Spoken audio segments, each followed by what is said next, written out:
Bien, como estábamos comentando, tenemos un problema que los masoretas, o sea, esta vez no fue un problema, un intento de enmendar. ¿Sí me siguen con la pantalla? ¿La estamos viendo bien? ¿Sí? Entonces, y el audio, todo está bien, ¿sí? Entonces, en este caso, muy bien, gracias hermano por confirmar, ya me ha quitado el sudor de la frente. Bueno, entonces, la enmienda que se está proponiendo aquí, o sea, el enredillo, como un enredo, donde los masoretas se quedaron ciegos, no pudieron ver. Ok, aquí estamos viendo una enmienda masorética, no una enmienda de los escribas del texto pre-masorético, sino que es una enmienda que ellos proponen a la vocalización, porque como ustedes pueden ver, tanto en IRE, aquí, como en Yerae, perdón, están las mismas consonantes. Ahí no ha pasado nada. Pero ¿qué pasa? Que cuando los masoretas vieron este pasaje, dijeron, nosotros no podemos eh, vocalizar de igual manera este, o viceversa, este con este, porque en nuestra religión, ¿ve? Y ahí está involucrado su punto de vista judaico, cero Cristo, cero segunda persona de la deidad, etcétera. ¿Ve? Entonces, ellos tropezaron allí, tropezaron, y se cumple la escritura. Es una piedra de tropiezo, desechada, pero aprobada por Dios. Qué tremendo, ¿verdad? Ahí está la gran diferencia. Desechado por los hombres. Even Maazu Jabonim Haitaleosh Pina. Así es, la piedra que desecharon los edificadores llegó a ser la cabeza del ángulo. Y si me permiten hacer un paréntesis en qué es Rosh Pinah, en el Salmo 118, el autor está viendo, bueno, el autor es Cristo, el Espíritu de Dios. El escritor del Salmo está viendo un arco lo que está viendo. Entonces, esos arcos se construían de la siguiente forma, se ponían, era como la entrada de como ustedes han visto los acueductos romanos, claro que sí, es un diccionario bíblico ilustrado, ¿no? Los arcos romanos, los acueductos, son puros arcos. Entonces, la maravilla de esos arcos es que son curvos. Entonces, ¿cómo hicieron para curviar esos arcos y que fueran tan resistentes de soportar más piedras arriba y el agua, la corriente del agua? Entonces, muy fácil, hicieron dos columnas, pero las columnas conforme iban aumentando su altura, se iban curviando una hacia otra, ¿ve? Se iban juntando. Y para que no se caigan y se desbaraten como un Lego, se les puso una piedra, o sea, iban de piedra en piedra hasta armar una curva y cuando llegaron a que faltaba solo una roca, esa roca tenía que estar en el puro centro, o ese ladrillo, en fin, tenía que estar en el puro centro. ¿Por qué? Porque si se pone ese, entonces la curva derecha empuja a la curva izquierda. Pero si está esa roca ahí, ni la curva derecha ni la izquierda pueden caerse porque se están empujando una hacia la otra, pero la energía está cayendo justamente en la piedra más alta que une el arco. ¿Ve? Entonces es imposible. Entonces los edificadores agarraron esa piedra angular, esa piedra, y la desecharon, pero ha venido a ser cabeza del ángulo, ¿eh? Es la cabeza de la arquitectura. Los que conocen de arquitectura deben ver esto con muchísimo más colores que yo. Esa piedra, si usted la quita, se desborona toda la curvatura del arco. Pero si usted la pone, no necesita ni cemento. ¿Por qué? Porque ella misma está soportando una va en contra de la otra y así mismo sostienen la roca angular. Entonces, la religión judía tomó esa piedra y la desechó, y el Padre la toma y la hace cabeza de la iglesia, cabeza del ángulo. ¿Sí? Entonces Pedro también lo testifica. Entonces, cuando no vemos a Cristo aquí, ¿Qué fue lo que le pasó a los masoretas y qué fue lo que le venía pasando a los escribas? Que no entienden, que tienen ojos y no ven, que en parte tienen ceguera hasta llegar a la plenitud de los gentiles, tampoco es una culpa directa de ellos, es un propósito del Señor.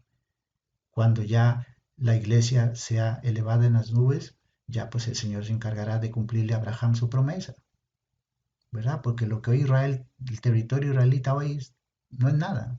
Es más grande Costa Rica que Israel. Cuando la escritura dice que es desde el Éufrates hasta el río Egipto, imagínense, todo Israel, todo Siria, todo el Líbano y todo Irak, hasta llegar al Golfo Pérsico. Eso es Israel, esa es la tierra que conquistó Josué. Dígame si o no. Bueno, pero nunca la llegaron a conquistar de todo. Pero bueno, volvamos al tema. Entonces, si quitamos las vocales, que es la actividad masorética, y vemos un texto consonántico, entonces, ¿qué tenemos ahí? Tenemos dos palabras totalmente idénticas, solo que están sin vocales.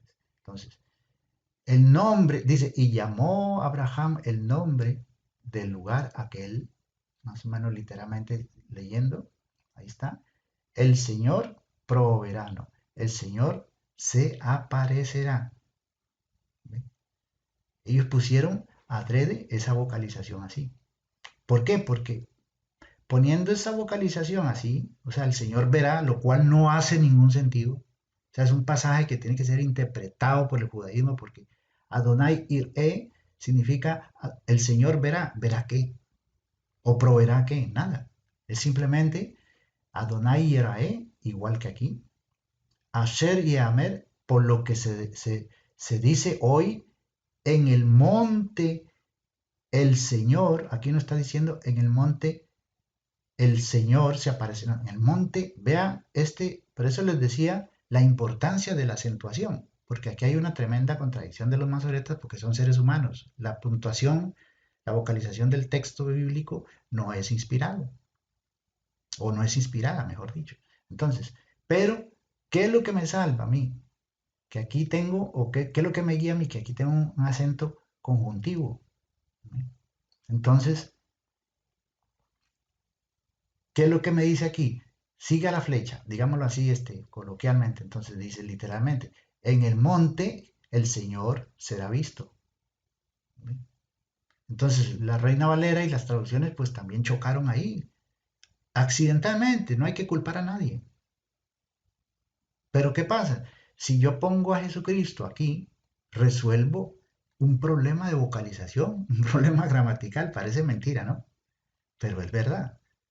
Si veo a Jesucristo aquí, ¿cómo lo veo? Muy fácil. Se aparecerá, será visto en el monte. ¿Cuál monte es? Segunda de Crónicas 13:1, creo. Moriah. Y Moriah viene de la misma raíz Resh Aleph. Eh, hey. Y de hecho Moriah no es, bueno, es un topónimo, claro que sí, es un monte, es un lugar. Pero literalmente Moriah es un verbo jofal cuyo sujeto es el Señor. Moria, Moria. A ver, morá es el verbo ver en Fufal, que es ser mostrado, ser mostrado. Y la última sílaba, que es ya, moria, moria, ya. Ahí está uno de los nombres de Dios, o la contracción del tetragramatón. ¿Ven? Entonces, en ese monte Dios está, por eso se va a decir, Yehamer, Yehamer, por eso en ese monte el Señor se va a aparecer. ¿Cómo? Primero en el templo de Salomón, que es exactamente el lugar que está pisando Abraham en ese momento. Y más tarde, mucho más tarde, en Jerusalén. Jerusalén es el monte Moriah. Ahí se fundó el templo. ¿Sí o no? Y ahí Abraham iba a sacrificar a Isaac. Pero cuando yo tengo una tendencia a no ver a Cristo en el Antiguo Testamento, mi teología, si es que logro alguna, va a ser precaria. Por eso es que el Padre siempre va a honrar al Hijo. Y el Padre le dice al Hijo, tú los vas a quebrar a tus enemigos como vasija de alfarero. Los destrozarás, porque yo los pondré por el estrado de tus pies. ¿Ven? O sea, es una realidad que por eso es que nosotros no vamos a acusar, porque el acusador de nuestros hermanos ya sabemos quién es. Pero ha sido un acto por décadas de negligencia en lo que respecta a la cristofanía del Antiguo Testamento. Vi yo al Señor sentado en un trono alto y sublime. Vaeret Adonai Yosef al Ram, al Kiseh Ram Benisá, Beshulav, Mechashevet Ajejal. Y vi yo al Señor sentado sobre un trono alto y sublime, y sus faldas cubrían el templo. ¿Cómo? ¿Cómo? ¿Cómo Isaías va a ver al Señor? ¿Mm? ¿Cómo lo va a ver si no ve a Cristo? ¿Cómo va a ver? ¿Cómo el Padre se va a sentar en un trono? ¿Y cómo el Padre va a tener faldas que cubrían el templo? Tuvo que personificarse de cuando en cuando a través de la historia del Antiguo Testamento. Se personificaba el Señor. Luchó con Jacob. Y es el mismísimo ángel Malach Adonai, el ángel del Señor. Y el ángel del Señor es Cristo. Y el Señor le dijo a los israelitas, he aquí yo os envío mi ángel, y el cual irá delante de vosotros. Y parafraseo aquí porque ya la memoria no me da, pero dice que no perdonará vuestra iniquidad. ¿Cómo un ángel perdonando iniquidad? ¿Cómo Dios, el Señor advirtiendo a los israelitas que les va a enviar un tal ángel, y ese ángel, si ustedes desobedecen, él no va a perdonar? Tiene que haber un error, tiene que haber una... Por eso es que los impíos se burlan, porque dicen, mire, el montón de contradicciones que hay en la Escritura. Y es porque no es que hay contradicciones, no es que falta enderezar el texto, lo que falta es enderezar al expositor del texto, no acusarlo ni degradarlo, porque le cuesta, a todos nos cuesta, pero ¿qué falta hace? Ahora bien, sin la presencia del Espíritu Santo no podemos ver a Cristo en el Antiguo Testamento. Ojo ahí, ¿verdad? Eso sí, ya, y sí. Si el Espíritu Santo no está entre nosotros, no hay forma, no hay forma, ¿verdad? Ahora bien, hay ignorancia inocente y hay ignorancia adrede. En este caso yo diría, sin juzgar, solamente doy mi opinión, a través de las décadas hemos tenido una ignorancia, pues no adrede, o sea, tampoco, pero hoy en día ya la ignorancia ha pasado a otra etapa con los falsos maestros, con los que tienen comezón de oír, etc. Bien, bien, preguntitas, comentaritos, seguimos.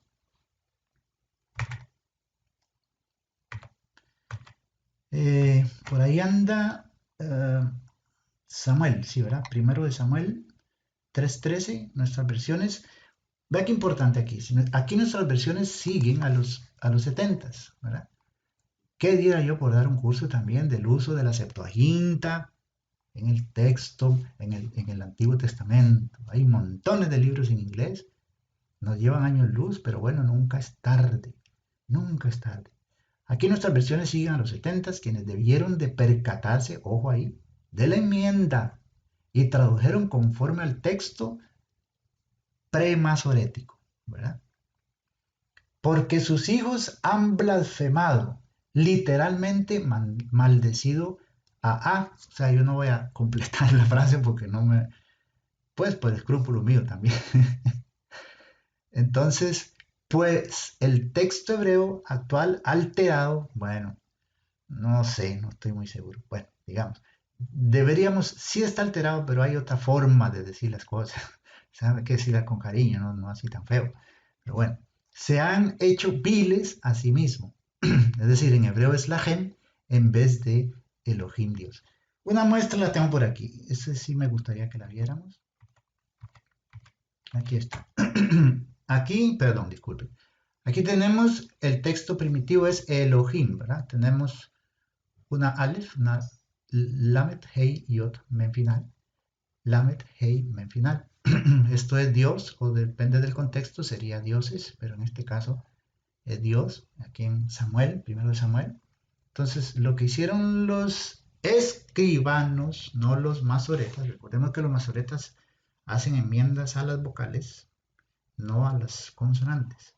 Entonces, estos, claro, a mí yo no me trago esto, sinceramente.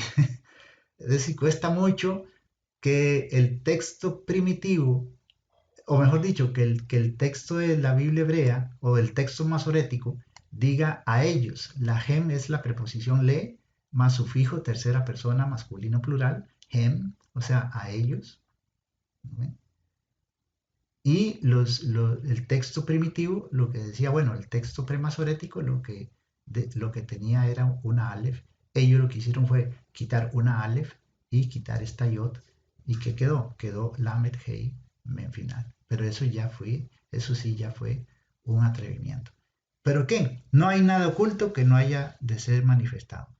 El Señor permitió que quedara así, pero al final de los días, como estamos hoy día, ha venido ya a manifestar, a ver el Señor está dándose no de agua, sino de estudiar, de escudriñar la palabra.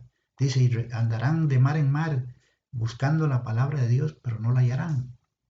Pero llega un momento en que el Señor pueda que restaure su tabernáculo de David, porque ¿cuál es el tabernáculo de David? Yo no sé en qué momento David tenía un tabernáculo. No, lo que tenía era allá donde, bueno, me estoy desviando un poco. Sigamos.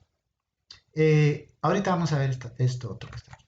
Entonces, en vez de que el texto masorético dice, sus hijos se han blasfemado, o sea, se han hecho viles a sí mismos, esa es la mejor traducción, digamos, en vez de Dios. Entonces, ¿qué tenemos ahí en la 60, digámoslo así? Vamos a ir al texto, cerremos aquí un momentito y vamos a abrir por ahí.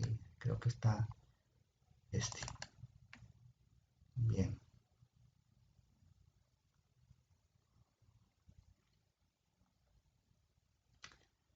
Primero de Samuel 3, verso 13. Porque sus hijos que han blasfemado contra Dios.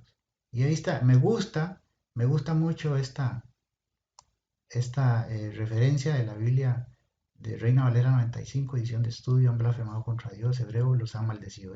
Esta última es una corrección introducida en el texto por los copistas de los manuscritos con el fin de evitar la expresión maldecir a Dios, que les parecía una intolerable blasfemia. Pues de ahí, ¿qué culpa tienen? De ahí, su rango de visión es limitado. ¿Eh? Y también los editores de la Biblia hebraica de Stuttgart nos ayudaron también a pelar el ojo, como dicen vulgarmente, ¿verdad? Y nos advierten de que esa es una de qué, un tick-off, o sea, enmienda de los escribas, que en realidad el texto lo que decía era Elohim en lugar de ellos, o en lugar de a sí mismos, dice Elohim, y que comparemos la Septuaginta de Luciano en el folio 115, 93, 94, bla, bla, bla. Bueno, aquí está. Vamos a ver. Ahí está. Aquí estaba. Y ¿qué se me hizo? ¿Qué se me hizo? Ah, ya, aquí está. Bueno, es que aquí está. Lo que hice fue clicar y me abrió ventana nueva. Bueno, está bien. Esta es la Septuaginta, claro, pero es una edición. Vamos a ver de cuál es. Creo que es Luciano, si no me acuerdo. Napoli, segundo. Bueno, no me crean. Yo también estoy equivocado. Es el Codex Napoli. Entonces, no sé dónde estará ese código. Debe estar en Vaticano, por ahí andan. Pero me interesa más Ginsburg, que Ginsburg sí tiene, en la concordancia Ginsburg viene la corrección. Entonces yo descanso en eso, o sea, me es suficiente decir que los escribanos pues tuvieron miedo, ¿verdad? De escribir una blasfemia ¿verdad? Y en realidad, pues, entonces quitaron las letras que mencionamos anteriormente, que están en rojo, y entonces así salvaguardaron el texto. Pero es un escrúpulo, pues, bien intencionado, pero no necesariamente correcto. Puede desviarnos un poquito. Preguntas, comentarios, seguimos con la otra enmienda.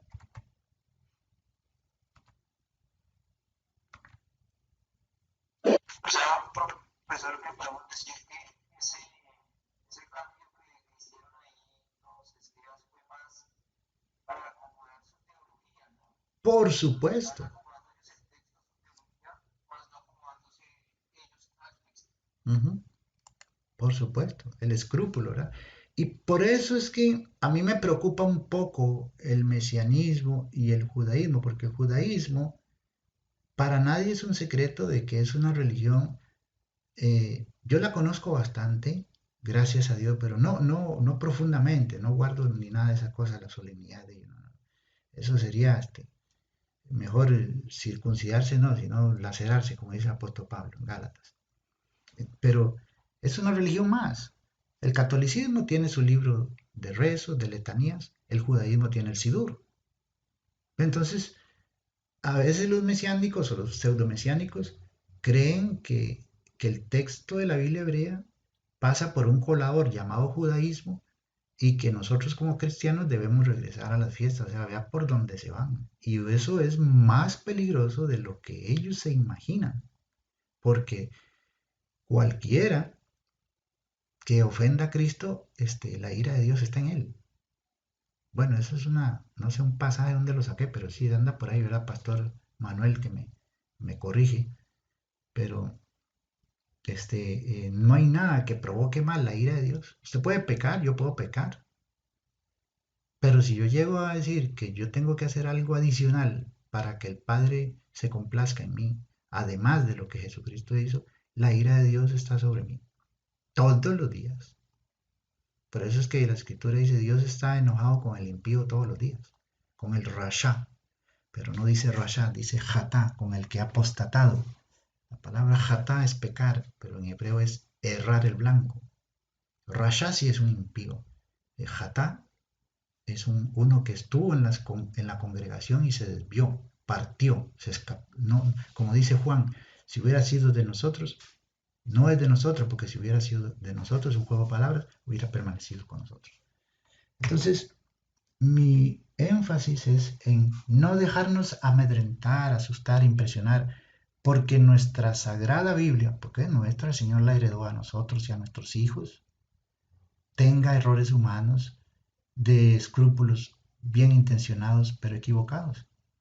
Y que la inteligencia que el Señor nos ha dado, porque el Señor nos ha dado sabiduría, como le dio a Salomón, como dice Santiago que debemos pedirla, que el Señor la da sin reproche y le será dada abundantemente.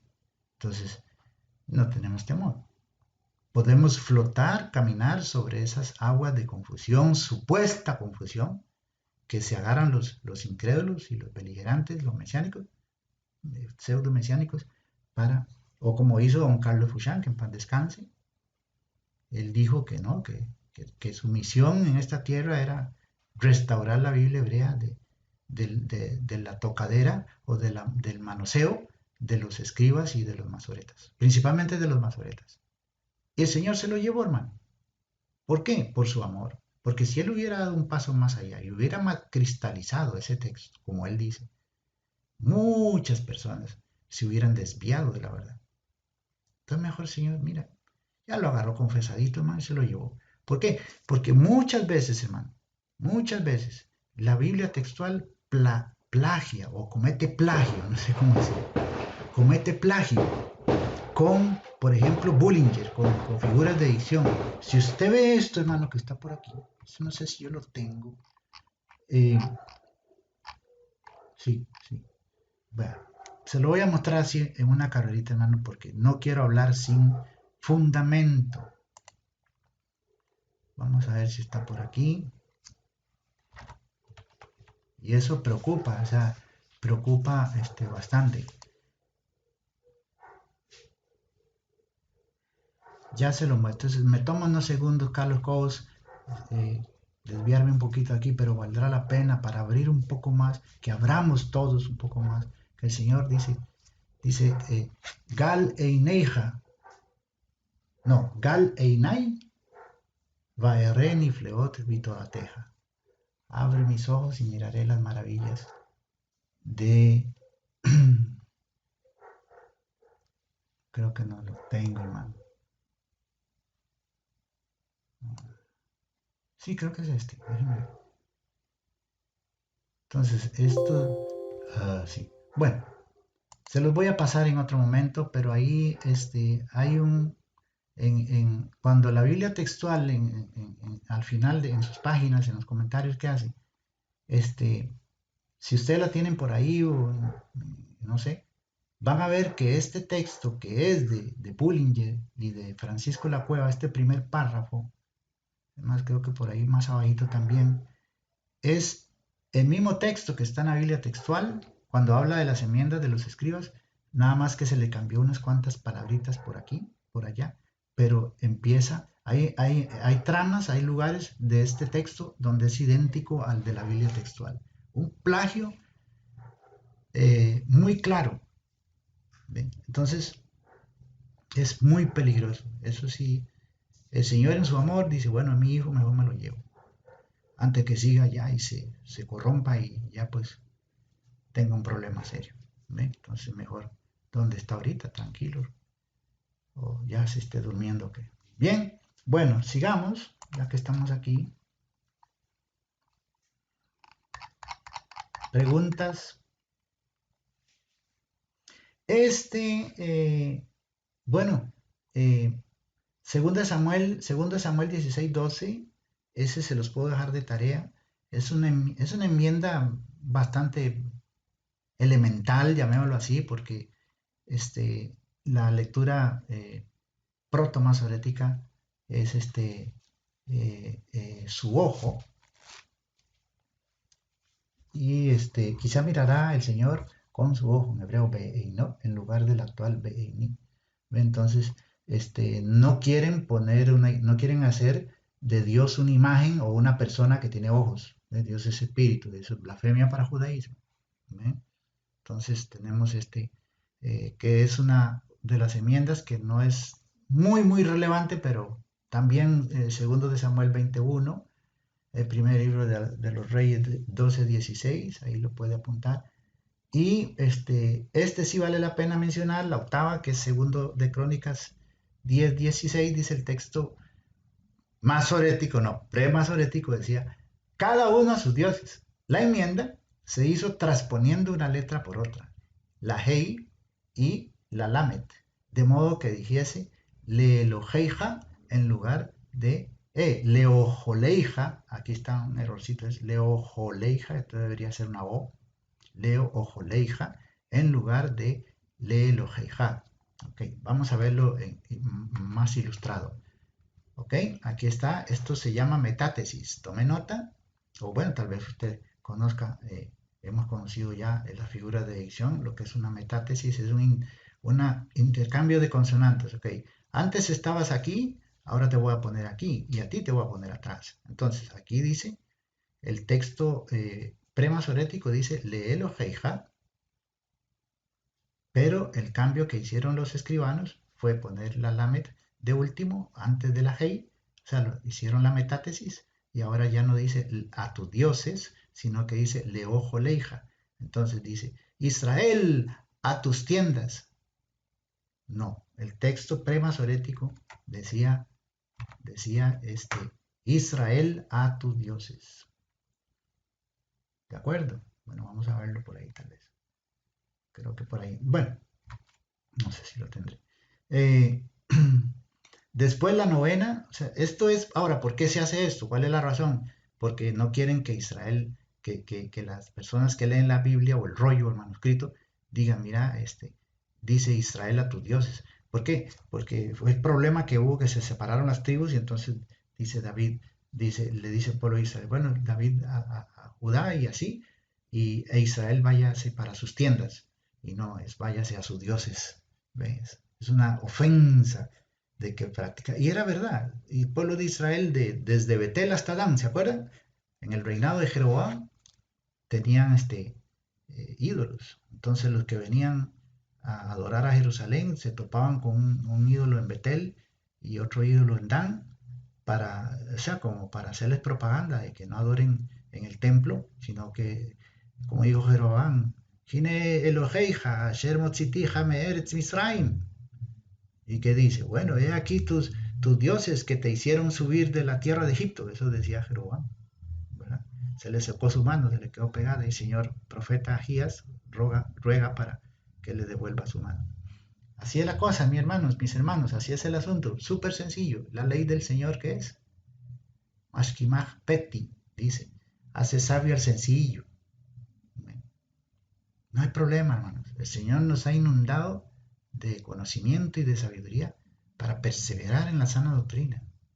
El pseudo mesianismo es peligroso, es un veneno que se está metiendo en ciertas congregaciones y han abrazado congregaciones enteras y ahora usted va a esas congregaciones, bueno, cuando se podía ir a congregarse y que veía que shofar, que unas damitas ahí bailando con vestido largo, que con la bandera de Israel, hasta blasfemias, sin querer queriendo, hasta blasfeman, porque un día vi una danza ahí con el arca, unos hermanos ahí hicieron un arca de cartón, o sea, hasta cuando, si estuviéramos en el antiguo pacto, le hubiera pasado a las de USA, que USA por su soberbia, yo puedo, yo tengo fuerzas, pero USA, tú no eres sacerdote, tú no puedes ni siquiera tocar el arca. No, pues que se va a caer. ¿Qué pasó? El Señor lo mató. Entonces, lo quebrantó, como dice la Escritura. Esta es la enmienda favorita de Juan Carlos Quesada. ¿Sí o no, Juan Carlos? Ezequiel 8:17.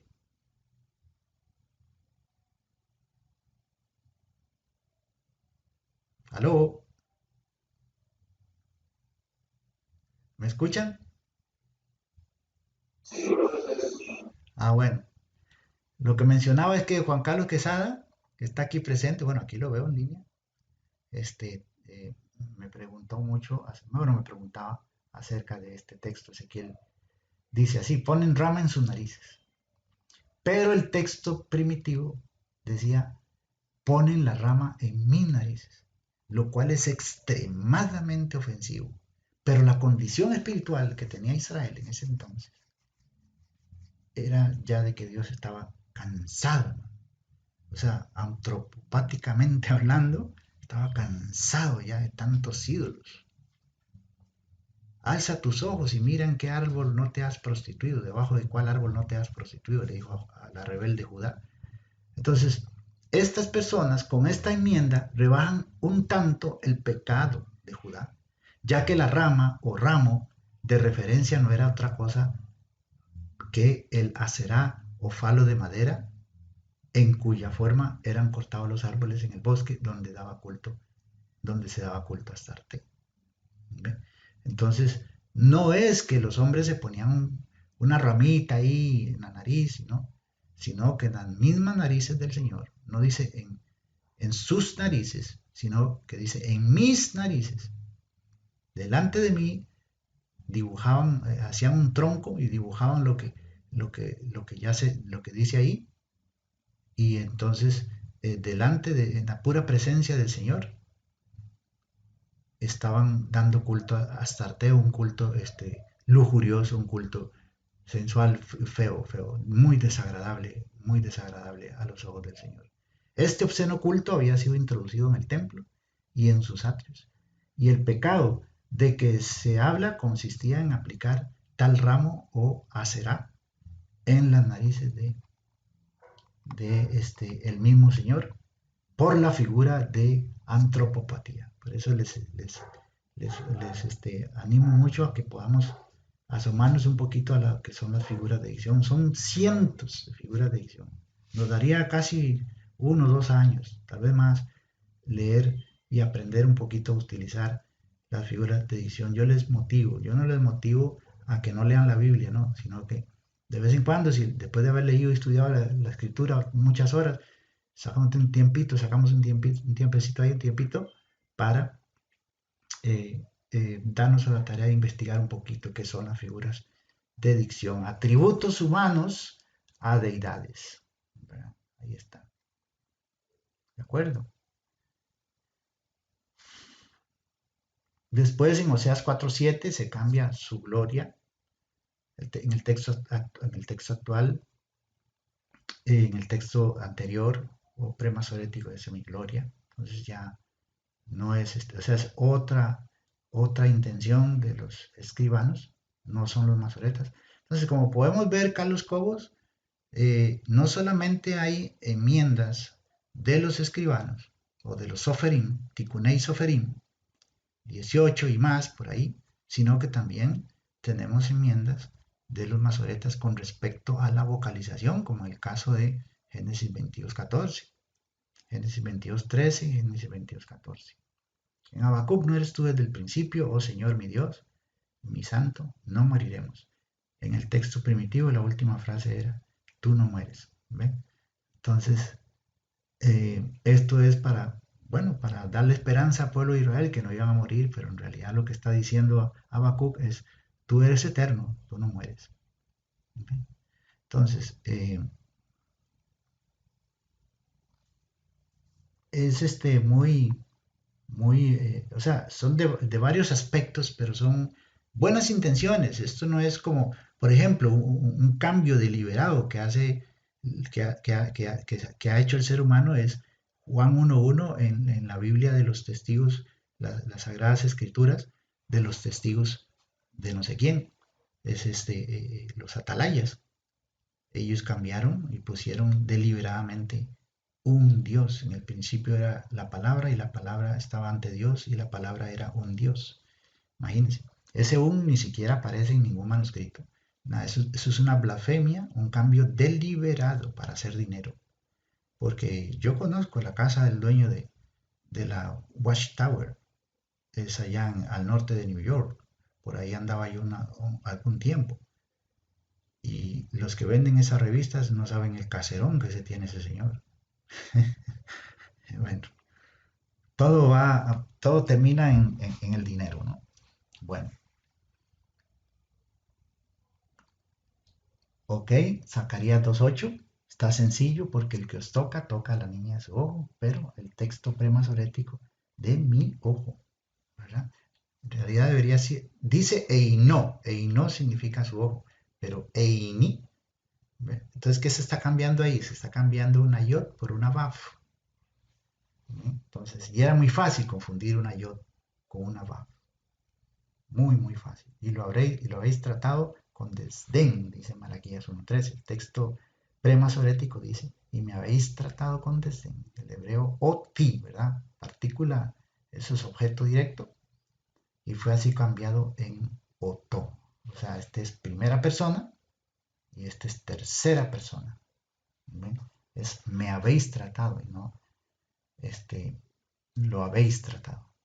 Es un problema eso de escrúpulo, digámoslo así. Salmo 106:20, lo mismo que en los versículos 9 y 11, mi gloria, hebreo es kebodí, ¿verdad? Kabod es gloria, kebodí es mi gloria. Fue cambiado en kebodam, la gloria de ellos, en lugar de la gloria de mí o la gloria mía, como sería literalmente en hebreo bíblico. También hay otro tipo de enmienda que está en Job, aquí está 7:20, pero me gustaría eh, cuando el texto habla de que la esposa de Job le dice, ¿para qué? ¿Por qué no haces tus oraciones y tus recitos y ¡fum! Te vas, ¿verdad? Entonces ahí los escribanos del texto premasorético vieron la palabra, eh, ¿cómo es? Arar, que es no es arar la tierra, ¿verdad? Es hebreo, Aleph Resh Resh, arar, que es maldecir, maldice al y muere. Entonces los escribas hicieron lo que se llama un no me acuerdo honestamente, eso tiene un nombre. Cambiar la palabra maldecir por bendecir. Entonces en el texto hebreo dice Beit Resh Hafinal, que es bendecir. Bendice a tu Dios y muere, ¿verdad? Pero esa enmienda está un poquito como pasadita de tono, porque anteriormente, es que no me acuerdo los versos, pero ahí están. Anteriormente Job acostumbraba a hacer un holocausto por sus hijos, por aquello, decía él, que hayan bendecido a Dios. ¿Verdad? Perdón, me cometí un error, el verbo es kalal, kof, lamet, lamet. Arar es maldecir, pero es otra forma, es un sinónimo. El verbo proto-masorético que encontramos en Job en esas dos ocasiones con sus hijos y su esposa, que dice eso, y sus hijos, que Job también decía eso, antiguamente era el verbo kof, lamet, lamet.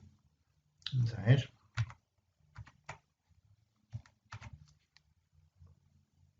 Teníamos entonces eh, una kof. ¿Qué se me hizo la kof? Ayúdame, hermano. Kof, lamet, lamet. Ahí está, ¿verdad? Kalal, imagínense maldecir, ¿verdad? La esposa de Job y sus hijos. Pero los escribanos mejor hicieron esto, ¿no? Hicieron Baraj, Beit, Resh y Jafinat. Cambio totalmente. ¿Ven? Entonces,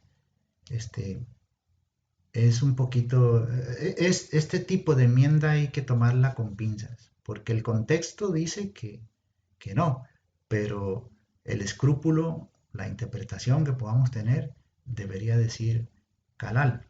¿Ve? Entonces, hay que tener cuidado. Esa enmienda es especial, hay que tomarla con pinzas. Pero como les digo, ¿por qué nos vamos a ir a los extremos y hacernos pseudomesiánicos o qué sé yo, y criticar a los masoretas? Es que, hermano, este movimiento cree que con leer hebreo, con aprenderse el Aleph Bet y las Nekudot, las vocales, ya soy un crítico textual, ya soy un erudito, ya puedo enseñar hebreo. Y para hablar y comer pescado hay que tener mucho cuidado. No se puede, hermano.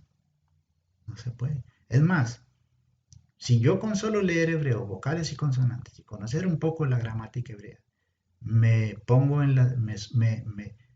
me sumo a las filas de la crítica textual, estoy pisoteando y teniendo en poco las escrituras. Con solo saber hebreo ya soy un erudito. O con solo saber griego. No, hermano. ¿Y qué de la sintaxis? ¿Qué de la sintaxis? Cuando podamos tener aquí en vivo un curso de sintaxis hebrea, no un curso de gramática hebrea, donde la gramática nos enseña a leer, nos enseña a conjugar, pero la sintaxis nos enseña a analizar. ¿Cuál es el principal orden de la sintaxis hebrea? Verbo sujeto, verbo sujeto. Véalo en Génesis. La mayoría de todos los versículos, de los 31 versículos de Génesis, comienza con un verbo y después sujeto. Vayomer Elohim, Vayomer Elohim, Vayar Elohim, Vayaftel Elohim. ¿Eh? Verbo sujeto, verbo sujeto. Entonces, cuando vemos que un versículo comienza con un sujeto o comienza con un sustantivo o no, y que no comienza con un verbo, eso es una señal, eso es una alerta del Espíritu Santo, que nos quedemos ahí un ratito investigando por qué hubo una variación deliberada de la sintaxis hebrea. ¿Sí? La sintaxis, si yo conozco sintaxis hebrea, mi teología se le inyecta un buen néctar, hermano.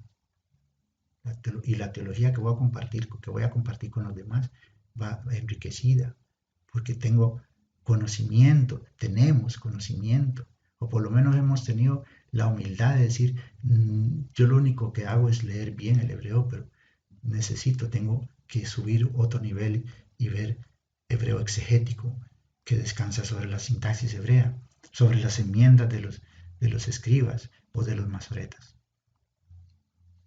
Listo. ¿Preguntas? ¿Comentarios? Estamos orando. ¿Sí? Dígame, hermano, ¿escucho, Cinia? ¿O quién es que me está hablando? A ver. Carlos, sí, sí, claro y alto.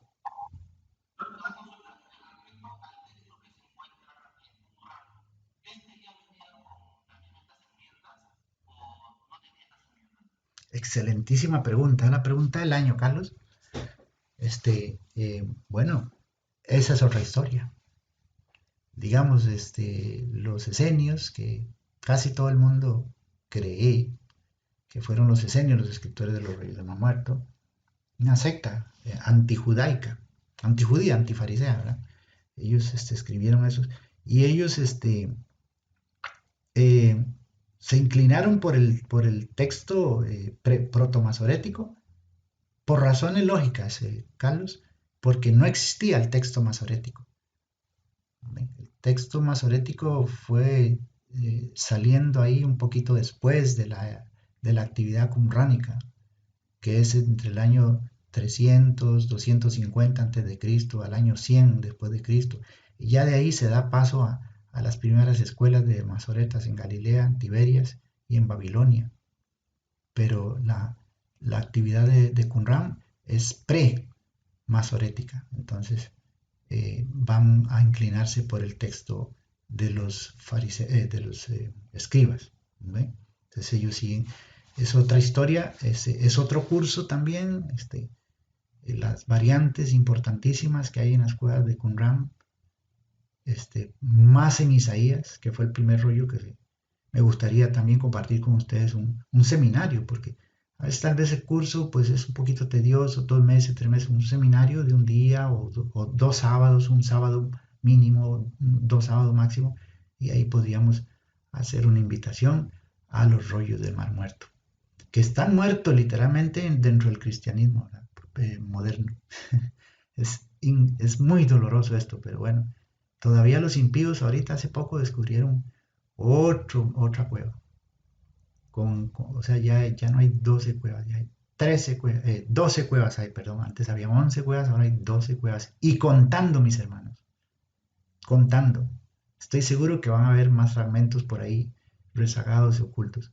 Entonces, de antemano voy a orar al Señor y les estaría compartiendo un seminario de los rollos del Mar Muerto, porque ahí las variantes que hay entre el texto masorético y los rollos del Mar Muerto en Isaías 53 son impresionantes, hermano, porque reafirman más la, la, la, el cumplimiento de Isaías 53 en Cristo que el texto masorético. El texto masorético dice, verá mi siervo, verá y quedará satisfecho. En Qumran, más o menos, le estoy tirando una idea ahí por encimita. En Qumran no dice así.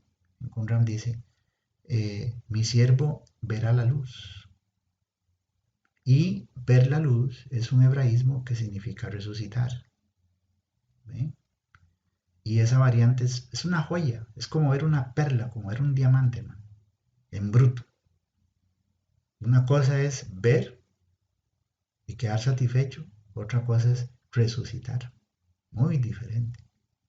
Muy diferente. Mi siervo verá la luz.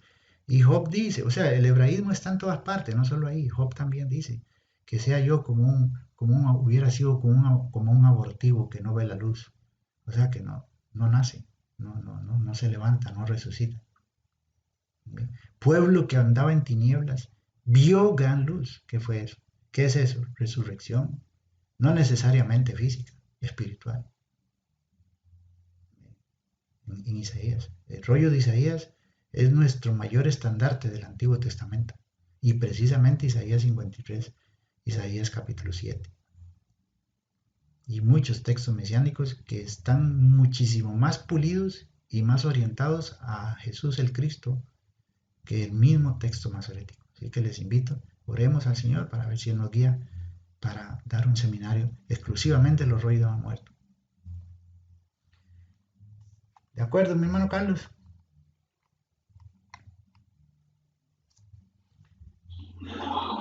Los los 3 pasajes siguientes están bien marcados por la Masora. Este curso también me gustaría introducirlos a la Masora. No es letra, hermanos. Son cosas muy bonitas.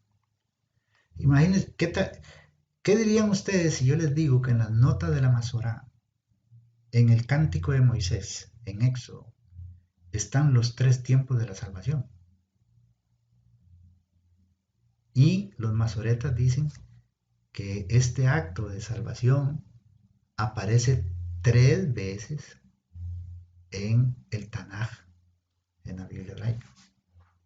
Y usted los ve, esos 3 términos, y los compara con la teología del Nuevo Testamento, y se va a dar cuenta que es: por gracia fuiste salvos, sois salvos y seréis salvos.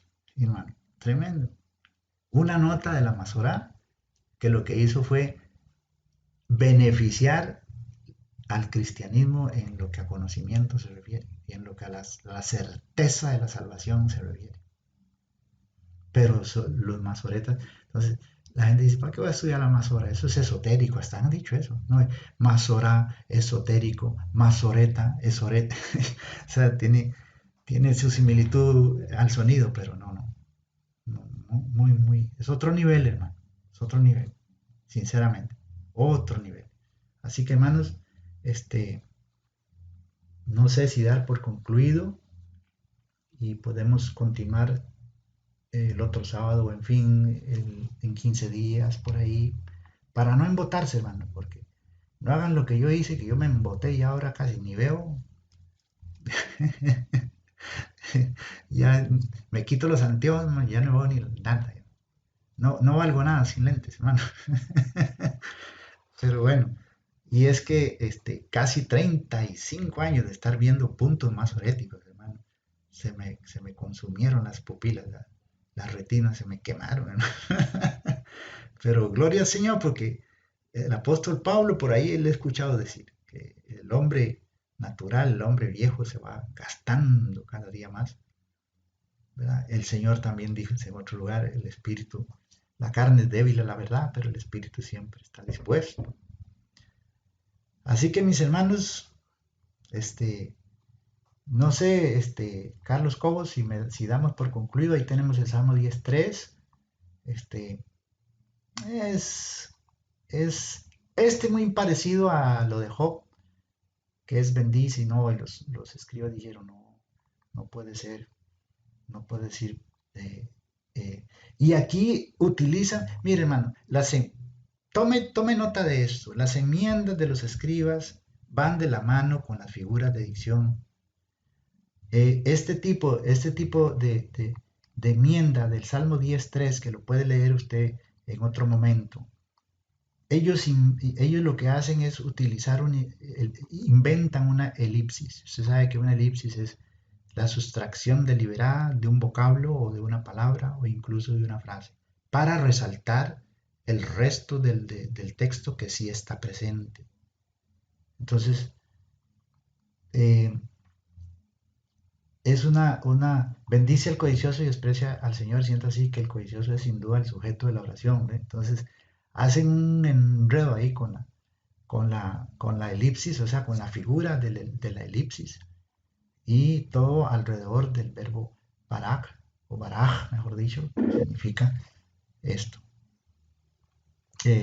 bendecir y sino también maldecir. Toda esta confusión se ha originado por ignorar este versículo. Fue alterado por los soferim, ya que el primitivo decía: bueno, el codicioso avaro maldice o blasfema, desprecia o aborrece, y en realidad el texto masorético dice bendice, baraj, pero en realidad es el otro, kalal o blasfemar, gadaf.